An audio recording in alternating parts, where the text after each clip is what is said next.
Hello, this is RICKY, the Android guy. Hey guys, today I'm going to be going over the Galaxy Note Pro 12.2, and this will be the full review. Should you get this device, and is it really a laptop replacement? That's what we're here today to find out. So first of all, let's go through one of the biggest things on a laptop, which is multitasking. So to use a laptop, you obviously will do more than one thing at the same time.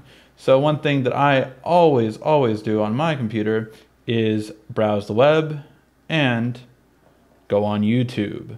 This is something that I do very often, and it's one thing that I have to say that Samsung has done a lot better job on this version compared to the 10.1 2014 edition. That one definitely did not process multiple things at the same time very well, and it lagged very much so. Whereas this one, when I play two different things, it loads very nicely and you can move it and it adjusts very well. So it really doesn't have kind of like a downtime compared to my past experience with Samsung.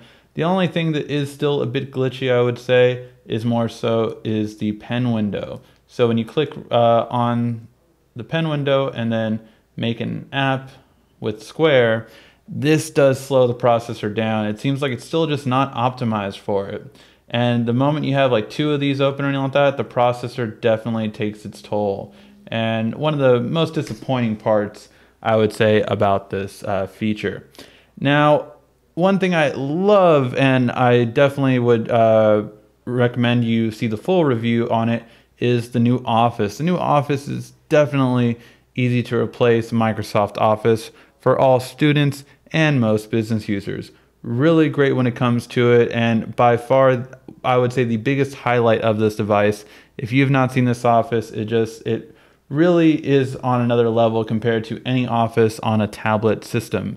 Well, very comparable to the Surface, obviously, but you really can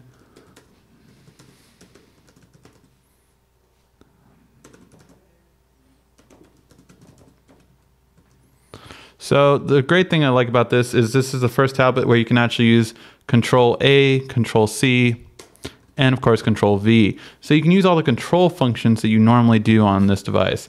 Now, it is important to note that I have a keyboard case for this, and I only recommend you buying this tablet if you have a keyboard case for it. Otherwise, you really are missing out on the full laptop replacement experience that this has to offer.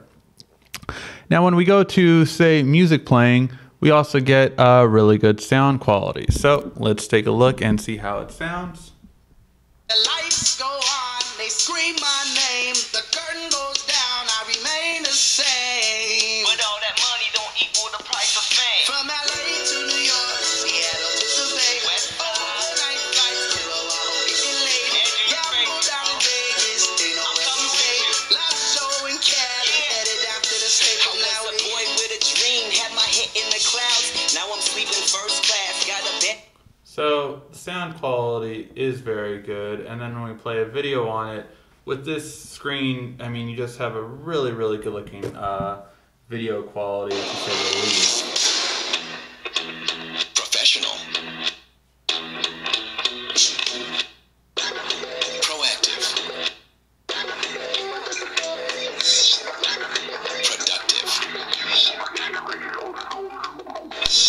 Progressive thinking has created a Now, the question is this tablet really worth the price point, is what it's going to ultimately boil down to.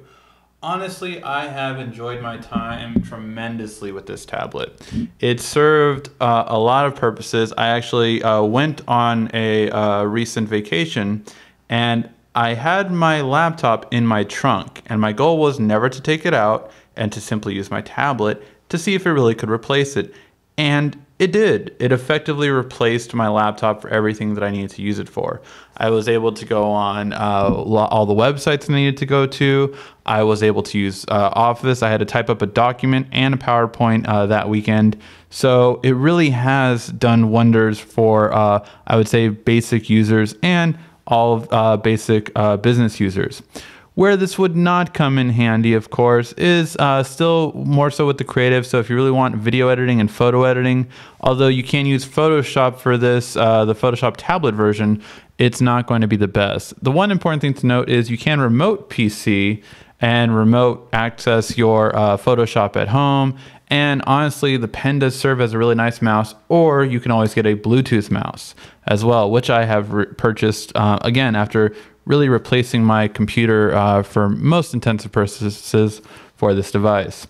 Now, this is $749 though. It is a 32 gigabyte model, so you have to take that into account. It's not a 16 gig model. It's 32 gigs, and you can add up to 64 gigs of storage besides that. So at the end of the day, is it worth it? Well, it does. I would say that I would choose this over the Surface 2 if I did not need to use programs such as Photoshop and real legacy programs. However, obviously, if I did, a laptop or the Surface Pro would be better off for that. However, for the Surface Pro, it's starting at $899, and then I still need to get the keyboard case, so it's going to be at $1,000 compared to $749. So for $250, yes, it is worth it just to get this for most basic users. Compared to the Surface 2, however, that's really a tough argument because although this is a bigger screen and much better with split screen, I would say, compared to the Surface, it's for that price difference, it's hard to argue. I would say that's more of a debate between the 10.1 and the Surface 2.